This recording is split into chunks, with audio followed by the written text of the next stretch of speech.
ಬಳ್ಳಾರಿ ಜಿಲ್ಲೆಗೆ ಭಾರತ್ ಜೋಡೋ ನಂತರ ಮತ್ತೊಮ್ಮೆ ಬಳ್ಳಾರಿ ಜಿಲ್ಲೆಗೆ ತಮ್ಮದೇ ಆದಂಥ ಸ್ವಂತ ಕ್ಷೇತ್ರ ಅಂತ ಹೇಳಿ ತಿಳಿದು ಮಾನ್ಯ ಶ್ರೀ ರಾಹುಲ್ ಗಾಂಧೀಜಿಯವರು ಇದೇ ತಿಂಗಳು 26ನೇ ತಾರೀಕು ಸಂಜೆ 4:00 ಬಳ್ಳಾರಿಗೆ ಆಗಮಿಸ್ತಾ ಇದ್ದಾರೆ.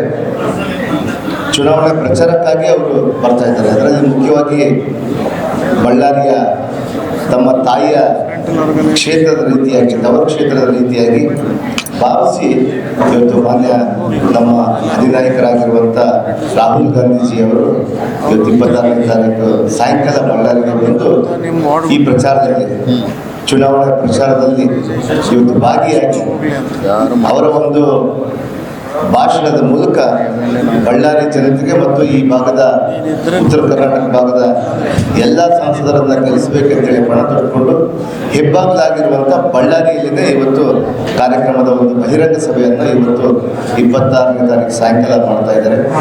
ಅದರ ಪ್ರಯುಕ್ತ ಇವತ್ತು ಈ ಪತ್ರಿಕಾಗೋಷ್ಠಿಯನ್ನು ನಾವು ಕರೆದಿದ್ದೀವಿ. ಅದರ ಜೊತೆಗೆ ಮಾನ್ಯ ರಾಹುಲ್ ಗಾಂಧೀಜಿಯವರ ಜೊತೆಗೆ ಇವತ್ತು ಸರ್ವೋಚ್ಚ ನಾಯಕರಾದಂಥ ರಾಹುಲ್ ಗಾಂಧೀಜಿಯವರು ಕರ್ನಾಟಕಕ್ಕೆ ಬಂದಾಗ ಅದು ಒಂದು ಪ್ರೋಟೋಕಾಲ್. ಇವತ್ತು ಶಿಷ್ಟಾಚಾರದ ಪ್ರಕಾರ ಆ ವೇದಿಕೆ ಮೇಲೆ ಯಾರೆಲ್ಲ ಇರಬೇಕು, ಯಾರೆಲ್ಲ ಬರಬೇಕು ಅನ್ನುವಂಥದ್ದು ಒಂದು ಲಿಸ್ಟ್ ತಯಾರಾಗ್ತದೆ. ಅದರಲ್ಲಿ ಮುಖ್ಯವಾಗಿ ಮಾನ್ಯ ನಮ್ಮ ಕರ್ನಾಟಕ ರಾಜ್ಯದ ಜನಪ್ರಿಯ ಮುಖ್ಯಮಂತ್ರಿಗಳು ಮಾನ್ಯ ಸಿದ್ದರಾಮಯ್ಯ ಸಾಹೇಬರು ಮತ್ತು ಜನಪ್ರಿಯ ಉಪಮುಖ್ಯಮಂತ್ರಿಗಳು ಮಾನ್ಯ ಡಿ ಕೆ ಶಿವಕುಮಾರ್ ಸಾಹೇಬರು ಇವತ್ತು ಆ ವೇದಿಕೆಗೆ ಅವರೆಲ್ಲ ಕೂಡ ಬರ್ತಾ ಇದ್ದಾರೆ. ಅವ್ರ ಜೊತೆಗೆ ನಮ್ಮ AICC ಅಧ್ಯಕ್ಷರಾಗಿರುವಂಥ ಮಲ್ಲಿಕಾರ್ಜುನ್ ಖರ್ಗೆ ಸಾಹೇಬರು ಇವತ್ತು ಬರ್ತಾ ಇದ್ದಾರೆ. ಅದರ ಜೊತೆಗೆ ಬಹಳಷ್ಟು ಹಲವಾರು ಮಂತ್ರಿಗಳು ಇವತ್ತು ಅವಳಿ ಜಿಲ್ಲೆಯ ಬಳ್ಳಾರಿ ಮತ್ತು ವಿಜಯನಗರ ಮಂತ್ರಿಗಳು, ಅದರ ಜೊತೆಗೆ ನಮ್ಮ ಎಲ್ಲ ಶಾಸಕರು ಮತ್ತು ಕೊಪ್ಪಳದ ಅಭ್ಯರ್ಥಿಗಳು ಮತ್ತು ಈ ಭಾಗದಿಂದ ಯಾರ್ಯಾರು ಚುನಾವಣಾ ಕಣದಲ್ಲಿದ್ದಾರೆ ಅವರೆಲ್ಲ ಕೂಡ ಅಭ್ಯರ್ಥಿಗಳು ಕೂಡ ಭಾಗಿಯಾಗುವಂಥದ್ದು ಇವತ್ತು 26ನೇ ತಾರೀಕು ಸಂಜೆ ನಡೆಯುತ್ತೆ.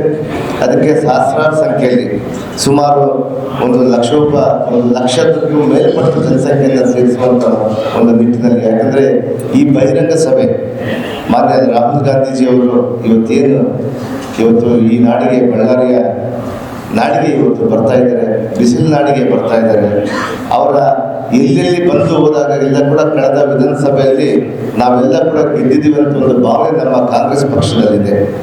ಅದಕ್ಕೆ ಮಾನ್ಯ ರಾಹುಲ್ ಗಾಂಧೀಜಿಯವರನ್ನ ಈ ಬಾರಿ 26ನೇ ತಾರೀಕು ಈ ಪ್ರತಿಷ್ಠಿತಕ್ಕೆ ಕಣವಾಗಿರುವಂಥ ಈ ಒಂದು ಕಣದಲ್ಲಿ, ಅಂದರೆ ನಮ್ಮ ಚುನಾವಣೆ ಕಣದಲ್ಲಿ ಭಾಳ ಕಾಂಗ್ರೆಸ್ಗೆ ಭಾಳ ದೊಡ್ಡ ಪ್ರತಿಷ್ಠಿತೆ ಆಗಿದೆ. ಯಾಕಂದರೆ ಕಳೆದ ಹಲವಾರು ಸಂದರ್ಭದಲ್ಲಿ ಕಾಂಗ್ರೆಸ್ ಪಕ್ಷ ಮತ್ತೆ ಇಲ್ಲಿ ಲೋಕಸಭೆ ಅಭ್ಯರ್ಥಿಯಾಗಿ ನಾವು ನೋಡಲಿಲ್ಲ. ಮಾನ್ಯ ಸೋನಿಯಾ ಗಾಂಧೀಜಿಯವರ ನಂತರ ಕೋಳೂರು ಬಸನಗೌಡರಾದರು, ಕೊಂಡಾಯ ಸಾಹೇಬರಾದರು. ಅದಾದ ನಂತರ ಕೇವಲ ನಾವು ಬರೀ ಒಂದು 6 ತಿಂಗಳಿಗೆ ಮಾತ್ರನೇ ಬೈ ಎಲೆಕ್ಷನಲ್ಲಿ ಇವತ್ತು ನಮ್ಮ ಉಗ್ರಪ್ಪನವರು ಮಾತ್ರ ಆಗಿದ್ದರು. ಅದಾದ ನಂತರ BJPಗೆ ಕೈವಸ ಆಗಿತ್ತು. ಆದರೆ ಇವತ್ತು ನಾವು ಎಲ್ಲ ಜಿಲ್ಲಾ ಶಾಸಕರು ಸೇರಿ, ಬಳ್ಳಾರಿ ಜಿಲ್ಲಾ ಕಾಂಗ್ರೆಸ್ ಸೇರಿ, ಬಳ್ಳಾರಿಯ ಜಿಲ್ಲೆಯ ಸಮಸ್ತ ಕಾರ್ಯಕರ್ತರು, ಕಾಂಗ್ರೆಸ್ ಕಾರ್ಯಕರ್ತರು, ಯುವಕರು, ಮಹಿಳೆಯರು ಇವತ್ತು ಸೇರಿ ಈ ಕ್ಷೇತ್ರವನ್ನು ಕಾಂಗ್ರೆಸ್ಮಯವಾಗಿ ಕಾಂಗ್ರೆಸ್ ಪಕ್ಷಕ್ಕೆ ಭದ್ರ ಬುನಿಯಾದಿ ಮಾಡಲಿಕ್ಕೆ ಇವತ್ತು ನಾವು ಬಳ್ಳಾರಿಯ ಜನತೆ ನಾವು ಪಣ ತೊಟ್ಕೊಂಡಿದ್ದೀವಿ. ಅದಕ್ಕೆ ಇವತ್ತು ಮಾನ್ಯ ರಾಹುಲ್ ಗಾಂಧೀಜಿಯವರು ಕೂಡ ಈ ಒಂದು ಕಾರ್ಯಕ್ರಮಕ್ಕೆ ಬರ್ತಾ ಇದ್ದಾರೆ. ನಮ್ಮ ಜನರನ್ನ ನಮ್ಮ ಬಳ್ಳಾರಿ ಜನತೆಯನ್ನು ಉದ್ದೇಶಿಸಿ ಮಾತಾಡ್ತಾರೆ, ರಾಜ್ಯದ ಜನತೆಯನ್ನು ಉದ್ದೇಶಿಸಿ ಮಾತಾಡಿ ನಮಗೆ ಹುರಿದುಂಬಿಸಿ ಇಲ್ಲಿನ ಯಾವ ರೀತಿ ಚುನಾವಣೆಯನ್ನು ಮಾಡಬೇಕು ಅನ್ನುವಂಥ ವಿಚಾರವನ್ನು ತಿಳಿಸಿ ಈ ಬಾರಿ ನಮ್ಮ ಗೆಲುವು ಭಾಳ ನಿಶ್ಚಿತ ಇದೆ. ಇವತ್ತು ರಾಹುಲ್ ಗಾಂಧೀಜಿಯವರು ಕೂಡ ಬರ್ತಾ ಇದ್ದಾರೆ. ನಮ್ಮ ಉತ್ಸಾಹಕ್ಕೆ ಮತ್ತಷ್ಟು ಬೆಳಕು ಉಂಟಾಗ್ತದೆ. ಬರ್ತಾ ಇದ್ದಾರೆ ಕಾರ್ಯಕರ್ತರಲ್ಲಿ ಹುಮ್ಮಸ್ತು ಮೂಲಕ ಅವರು ಬರ್ತಾ ಇದ್ದಾರೆ. ಇವತ್ತು ಈ ದೇಶವನ್ನು ಅಧೋಗತಿಗೆ ತಳ್ಳುವಂಥ ಕೋಮುವಾದಿ ಪಕ್ಷ ಇವತ್ತು ಏನು ಕೇಂದ್ರ ಸರ್ಕಾರದಲ್ಲಿ ದುರಾಡಳಿತ ಇವತ್ತು ನಡೆಸ್ತಾ ಇದೆ, ಅದನ್ನು ಖಂಡಿಸೋದಕ್ಕೆ ಇವತ್ತು ಇದೊಂದು ಅವಕಾಶ, ಅದನ್ನು ಕಿತ್ತೋಗೋದಕ್ಕೆ ಇದೊಂದು ಅವಕಾಶ ಅಂತೇಳಿ ಅವರ ಒಂದು ಹೇಳಿಕೆಗೆ ನಾವೆಲ್ಲರೂ ಕೂಡ ಕಾತರದಿಂದ ಕಾಯ್ತಿದ್ದೀವಿ ಅನ್ನುವಂಥ ವಿಚಾರವನ್ನು ತಿಳಿಸಿ, ಬಹುಶಃ ಈ ಬಾರಿ ಕಾಂಗ್ರೆಸ್ ಪಕ್ಷವನ್ನು ಗೆಲ್ಲಿಸುವಂಥ ಜವಾಬ್ದಾರಿ ಸಣ್ಣ ಕಾರ್ಯಕರ್ತನಿಂದ ಹಿಡಿದು ದೊಡ್ಡ ಕಾರ್ಯಕರ್ತನವರೆಗೂ, ಮಂತ್ರಿಗಳು, MLAಗಳಿಗೆ ಮತ್ತು ಮಾಜಿ ಶಾಸಕರುಗಳಿಗೆ, ಮಾಜಿ ಜಿಲ್ಲಾ ಪಂಚಾಯತ್ ಮೆಂಬರ್ಗಳಿಗೆ, ಸಮಸ್ತ ನಮ್ಮ ಕಾಂಗ್ರೆಸ್ ಕಾರ್ಯಕರ್ತರ ಮೇಲೆ ಇದೆ ಅನ್ನುವಂಥ ವಿಚಾರವನ್ನು ತಿಳಿಸ್ತೀವಿ. ಕೇಂದ್ರ ಸರ್ಕಾರದಲ್ಲಿ ಕಾಂಗ್ರೆಸ್ ಅಧಿಕಾರಕ್ಕೆ ಬಂದರೆ 5 ಗ್ಯಾರಂಟಿಗಳನ್ನು ಕೊಟ್ಟಿದ್ದಾರೆ. ಆ 5ಕ್ಕೆ ಒಂದೊಂದಕ್ಕೆ 5 ಗ್ಯಾರಂಟಿಗಳು ಅಂದರೆ ಪೂರ್ಣದಲ್ಲಿ 25 ಗ್ಯಾರಂಟಿಗಳು ನಾವು ಇವತ್ತು ಕಾಂಗ್ರೆಸ್ನ ಪ್ರಣಾಳಿಕೆಯಲ್ಲಿ ನಾವು ಬಿಡುಗಡೆ ಮಾಡಿದ್ದೀವಿ. ಅದನ್ನು ಖಂಡಿತವಾಗಿ ಕೂಡ ಇಡೀ ದೇಶಾದ್ಯಂತ ಅದನ್ನು ಅಮಲು ಮಾಡುವಂಥದ್ದನ್ನು, ಅದನ್ನು ಜಾರಿಯಲ್ಲಿ ತರುವಂಥದ್ದನ್ನು ಕಾಂಗ್ರೆಸ್ ಪಕ್ಷ ಮಾಡುತ್ತೆ ಸರ್ಕಾರ ಬಂದರೆ. ಯಾಕಂದರೆ ಈಗಾಗಲೇ ಕೂಡ ಕೊಟ್ಟ ಮಾತಿನಂತೆ ಇವತ್ತು ಚುನಾವಣೆಯ ಪ್ರಣಾಳಿಕೆಯಲ್ಲಿ ಸಂದರ್ಭದಲ್ಲಿ ಯಾವ ರೀತಿ ಕರ್ನಾಟಕ ರಾಜ್ಯ ಪಂಚ ಗ್ಯಾರಂಟಿಗಳನ್ನು ಕೊಟ್ಟಿದ್ದು, ಆ ಪಂಚ ಗ್ಯಾರಂಟಿಗಳನ್ನು ಸರ್ಕಾರ ಬಂದ ಕೂಡಲೇ ಕಳೆದ 6 ತಿಂಗಳಿಂದ ಕೂಡ ಹಿಡಿದು ಕೂಡ ನಮಗೆಲ್ಲ ಗ್ಯಾರಂಟಿಗಳನ್ನು ನಾವು ಜಾರಿಯಲ್ಲಿ ತಂದಿದ್ದೀವಿ. ಅದೊಂದು ದೊಡ್ಡ ನಂಬಿಕೆ ಇದೆ. ಇವತ್ತು ದೇಶನೇ ಇವತ್ತು ತಿರುಗಿ ನೋಡ್ತಾ ಇದೆ. ಇವತ್ತು ಮೊದಲೆಲ್ಲ ಗುಜರಾತ್ ಮಾಡಲ್ ಅಂತ ಹೇಳ್ತಾ ಇದ್ದೀವಿ, ಆದರೆ ಇವತ್ತು ದೇಶದಲ್ಲಿ ಕರ್ನಾಟಕ ಮಾಡಲ್ ಇವತ್ತಾಗಿ ಹೋಗ್ತಾ ಇದೆ. ದೇಶ ನಮ್ಮ ಕರ್ನಾಟಕದ ನೋಡ್ತಾ ಇದ್ದಾರೆ. ಆ ಅಭಿವೃದ್ಧಿಯ ಕಡೆಗೆ ಒಂದು ಕಡೆಗೆ ನೋಡ್ತಾ ಇದ್ರೆ, ಇನ್ನೊಂದು ನಮ್ಮ ಹೆಣ್ಣು ಮಕ್ಕಳಿಗಾಗಿರ್ಬೋದು, ಬಡವರಿಗಾಗಿರ್ಬೋದು, ಯುವಕರಿಗಾಗಿರ್ಬೋದು, ದಲಿತರಿಗಾಗಿರ್ಬೋದು, ಅಲ್ಪಸಂಖ್ಯಾತರಿಗಾಗಿರ್ಬೋದು, ಸಮಸ್ತ ಜನಾಂಗಗಳಿಗೆ ಒಳ್ಳೆ ಕಾರ್ಯಕ್ರಮವನ್ನು ತೆಗೆದುಕೊಂಡು ಹೋಗ್ತಾ ಇರುವಂಥದ್ದು ಕಾಂಗ್ರೆಸ್ ಪಾರ್ಟಿ ಇಲ್ಲಿ ಕರ್ನಾಟಕದ ಮಾಡೋದು ಅಂತೇಳಿ ಇಡೀ ದೇಶದಲ್ಲಿ ನಮ್ಮ ಕರ್ನಾಟಕದ ನೋಡುವಂಥ ಒಂದು ಕಾರ್ಯಕ್ಕೆ ನಮ್ಮ ಕರ್ನಾಟಕದ ಕಾಂಗ್ರೆಸ್ ಪಕ್ಷ ಮಾಡಿದೆ ಅಂತೇಳಿ ಹೇಳಿಕೆ ಬಹಳ ಹೆಮ್ಮೆ ಆಗಿದೆ. ಅನೌನ್ಸ್ ಮಾಡಿದ್ರಲ್ಲ ಮೊನ್ನೆ. ಇಲ್ಲ, ಖಂಡಿತವಾಗಿ ಜೀನ್ಸ್ ಅಭ್ಯರ್ಥಿ ಪಾರ್ಕ್ ಬಗ್ಗೆ ಕೂಡ ರಾಹುಲ್ ಗಾಂಧೀಜಿ ಅವರೇ ಮತ್ತೆ ಡೆಲ್ಲಿಗೆ ಬರೋದು ಹೇಳಿದ್ದಾರೆ. ಬಜೆಟ್ ಇವತ್ತು ಈಗಾಗಲೇ ಕೂಡ ನಮ್ಮ ಪೂರ್ಣ ಪ್ರಮಾಣದಲ್ಲಿ ಬಜೆಟಲ್ಲಿ ಆಯೋಗದಲ್ಲಿ ಕೂಡ ಇವತ್ತು ಹೇಳಿಕೆಯನ್ನು ಕೊಟ್ಟಿದ್ದಾರೆ ನಮ್ಮ ಮುಖ್ಯಮಂತ್ರಿಯವರು.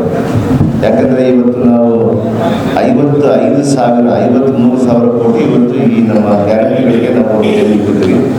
ಅದರ ಜೊತೆಗೆ ಅಭಿವೃದ್ಧಿ ಕೂಡ ಒಂದು ದೃಷ್ಟಿಯಲ್ಲಿ ಇಟ್ಕೊಂಡು, ಆ ದೃಷ್ಟಿಕೋನದಲ್ಲಿ ಕೂಡ ಇವತ್ತು ಅದನ್ನು DPR ಮಾಡಲಿಕ್ಕೆ, ಅಂದರೆ ಡಿಟೇಲ್ ಪ್ರಾಜೆಕ್ಟ್ ರಿಪೋರ್ಟ್ ಮಾಡಲಿಕ್ಕೆ ಈಗಾಗಲೇ ಕೂಡ ಅವರು ನಮ್ಮ ಹತ್ರ 2 ಮೀಟಿಂಗ್ ಮಾಡಿದ್ದಾರೆ. ನನ್ನ ಜಿಲ್ಲಾ ಉಸ್ತುವಾರಿ ನಾನೇ ಸಚಿವನಾಗಿದ್ದೀನಿ. ನಮ್ಮ ಎಲ್ಲಿ ಲ್ಯಾಂಡ್ ಅಕ್ವಿಸಿಷನ್ ಮಾಡಬೇಕು, ಯಾವ ರೀತಿ ಮಾಡಬೇಕು, ಅದಕ್ಕೊಂದು ರೂಪುರೇಷೆಗಳನ್ನು ಸಿದ್ಧಪಡಿಸಲಿಕ್ಕೆ ಈಗಾಗಲೇ ಕೂಡ ಮುಖ್ಯಮಂತ್ರಿಗಳು ಆದೇಶ ಮಾಡಿದ್ದಾರೆ. ಅದರ ಅನುಗುಣವಾಗಿ ಈ ಬಾರಿ ಇವತ್ತೇನು ಹಂತವಾಗಿ ಅದನ್ನು ಒಂದು ಜಾಗ ನೋಡಿಕೊಂಡು ಎಷ್ಟು ಪ್ರಮಾಣದಲ್ಲಿ ಇನ್ವೆಸ್ಟ್ಮೆಂಟ್ ಮಾಡಬೇಕು, ಅದಕ್ಕೆ ಯಾವ ಪ್ರಮಾಣದಲ್ಲಿ ಫ್ಯಾಕ್ಟ್ರಿಗಳನ್ನು, ಅಂದರೆ ಜೀನ್ಸ್ ಉತ್ಪಾದನೆ ಮಾಡುವಂಥ ಫ್ಯಾಕ್ಟ್ರಿಗಳು ಬರಬೇಕು, ಅದಕ್ಕೆ ಎಷ್ಟು ಜನಸಂಖ್ಯೆ ಬೇಕಾಗ್ತಾರೆ, ಯಾವ ರೀತಿಯಲ್ಲಿ ಇದನ್ನೆಲ್ಲ ಡೀಟೇಲ್ ಪ್ರಾಜೆಕ್ಟ್ ಮಾಡಲಿಕ್ಕೆ ಈಗಾಗಲೇ ಕೂಡ ತಿಳಿಸಿದ್ದಾರೆ. ಅದಕ್ಕೊಂದು SPV ಮಾಡ್ತೀವಿ ನಾವು, ಸ್ಪೆಷಲ್ ಪರ್ಪಸ್ ವೆಹಿಕಲ್ ಅಂತೇಳಿ ಜೀನ್ಸ್ ಅಪಿರಲ್ ಪಾರ್ಕ್ ಆಗಿದೆ ಒಂದು SPV ಮಾಡ್ತೀವಿ. ಅದನ್ನು ಮಾಡಿಕೊಂಡು ಅದರಿಂದ ಒಂದು ರೆಡಿ ಮಾಡಿಕೊಂಡು ಈ ಚುನಾವಣೆಗಳ ನಂತರ ಇವತ್ತು ಹಂತವಾಗಿ ಅದನ್ನು ಯಾವ ರೀತಿ ಮುಗಿಸ್ಕೋಬೇಕಂತೇಳಿ ಹೇಳಿ ಇವತ್ತು ಏನು ಮಾನ್ಯ ಇಂದಿರಾ ಗಾಂಧೀಜಿಯವರು ಬಂದು ವಿಜಯನಗರ ಜಿಲ್ಲೆ ಉಪ್ಪಿನ ಕಾರ್ಖಾನೆ ಒಂದು ಸ್ಥಾಪನೆ ಮಾಡಿ ಹೋಗಿದ್ರಲ್ಲ, ಅದಾದಮೇಲೆ ಇವತ್ತು ಅದನ್ನು ಮಾಡಿ ಇವತ್ತು ಆ ದೊಡ್ಡ ಮಟ್ಟಕ್ಕೆ ಬೆಳೆದಿದೆ. ಇವತ್ತು ಅಂಥದಕ್ಕಿಂತ ಹೆಚ್ಚಾಗಿ ಇವತ್ತು ಈ ಭಾಗದ ಜನತೆಗೆ, ಈ ಭಾಗದ ಮಹಿಳೆಯರಿಗೆ, ಈ ಭಾಗದ ಸಣ್ಣ ಒಂದು ಜೀನ್ಸ್ ವ್ಯಾಪಾರಿಗಳಿಗೆ ಒಂದು ಒತ್ತನ್ನು ಕೊಟ್ಟು ಬಳ್ಳಾರಿಯ ಜೀನ್ಸ್ ಅಂತಲೇ ಒಂದು ಮ್ಯಾನುಫ್ಯಾಕ್ಚರ್ ಮಾಡಿ ಒಂದು ಆ ಜಿಪ್ಪಿಂದ ಹಿಡಿದು ಒಂದು ಪಿನ್ವರೆಗೆ, ಅಂದರೆ ಅದಕ್ಕೆ ಬೇಕಾಗಿರುವಂಥ ದಾರನ್ನ, ಅದಕ್ಕೆ ಬೇಕಾಗಿರುವಂಥ ಬಟನ್ನ, ಅದಕ್ಕೆ ಬೇಕಾಗಿರುವಂಥ ಎಲ್ಲ ಉಪಕರಣಗಳನ್ನು, ಅಸೆಸರೀಸ್ನ ಏನೇನು ಮಾಡಬೇಕು ಅವೆಲ್ಲ ಕೂಡ ಇಲ್ಲೇ ತಯಾರಾಗಬೇಕು. ಇಲ್ಲಿಂದನೇ ಈ ದೇಶದಿಂದನೇ ಬೇರೆ ದೇಶಗಳಿಗೆ ಎಕ್ಸ್ಪೋರ್ಟ್ ಮಾಡಬೇಕಂತೇಳಿ ರಾಹುಲ್ ಗಾಂಧೀಜಿಯವರು ಕನಸು ಬಳ್ಳಾರಿ. ಅದರ ಕನಸನ್ನು ಗ್ಯಾರಂಟಿ ಮಾಡಬೇಕಂತಾರೆ. ಇಲ್ಲ ಅದನ್ನೇ ಹೇಳ್ತಾರೆ. ಇಲ್ಲ ಈಗಾಗಲೇ ಕೂಡ DPRಗೆ ಈಗಾಗಲೇ ಕೂಡ ಅವರು ಕೊಟ್ಟಿದ್ದಾರೆ, ಹೇಳಿದ್ದಾರೆ. ಯಾಕಂದ್ರೆ ನಮಗೆ 2 ತಿಂಗಳು ಮತ್ತೆ ನಮಗೆ ಈ ಚುನಾವಣೆ ಅಡ್ಡ ಬರ್ತಿದೆ.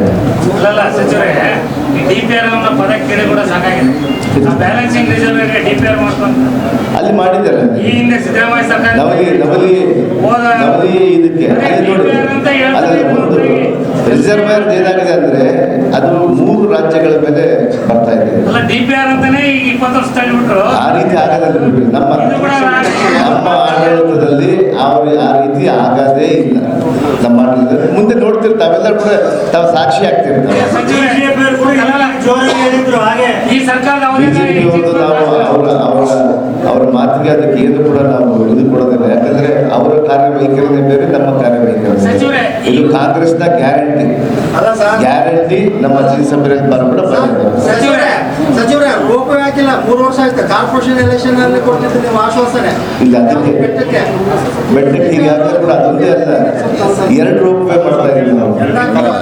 ಎಲ್ಲಿ ಮಾಡಿದ್ದೀವಿ, ಒಂದು ಇಂಜಿನಿಯರಿಂಗ್ ಇರಿಸಿಕೊಂಡು ಮಾಡ್ತಾ ಇದೀವಿ. ನಮ್ಮ ಬಳ್ಳಾರಿ ಜನತೆಗೆ ಅಲ್ಲಿ ಹೋಗ್ಬಿಟ್ಟು ಒಂದು ಸುಂದರ ತಾಣವನ್ನು ಮಾಡಲಿಕ್ಕೆ, ಅದರ ಜೊತೆಗೆ ಬಳ್ಳಾರಿಯಲ್ಲಿ ಏನಾಗಿದೆ ರೋಪೆ ಆಗಿದೆ ಅಲ್ಲಲ್ಲ, ಅದರ ಜೊತೆಗೆ ನಾವು ರೋಪ್ವೇನ ಎಲ್ಲಿಂದ ಶುರು ಮಾಡ್ಬೇಕಂತೇಳಿ ನಮ್ಮ ವಾಸವಿ ಸ್ಕೂಲ್ ಹಿಂದ್ಗಡೆಯಿಂದ ಅಲ್ಲಿಂದ ಒಂದು ರೋಪ್ವೇ ಮಾಡಿ, ಅಲ್ಲಿ ಒಂದು ಕೆರೆ ಇದೆ, ಆ ಕೆರೆಯನ್ನು ಕಡೆ ಶುದ್ಧೀಕರಣ ಮಾಡಿ ಅಲ್ಲಿ ನಿರ್ಮಾಣ ಮಾಡಿ ಅಲ್ಲಿಂದ ರೋಪ್ವೇ ಮಾಡಿ ಬಳ್ಳಾರಿ ಬಿಡಕ್ಕೆ. ಯಾಕಂದ್ರೆ ಇದು ಅದರಲ್ಲಿ ಒಂದು ಮುಖ್ಯವಾಗಿ ಇನ್ನೊಂದು ಪ್ರಾಬ್ಲಮ್ ಏನು ಬಂದಿತ್ತಂದ್ರೆ ಆರ್ಕಾಲಜಿ ಡಿಪಾರ್ಟ್ಮೆಂಟ್ ಕೆಲವು ಅಪ್ರೂವ್ಸ್ ಕೊಡ್ಬೇಕಾಗ್ತಾ ಇದೆ.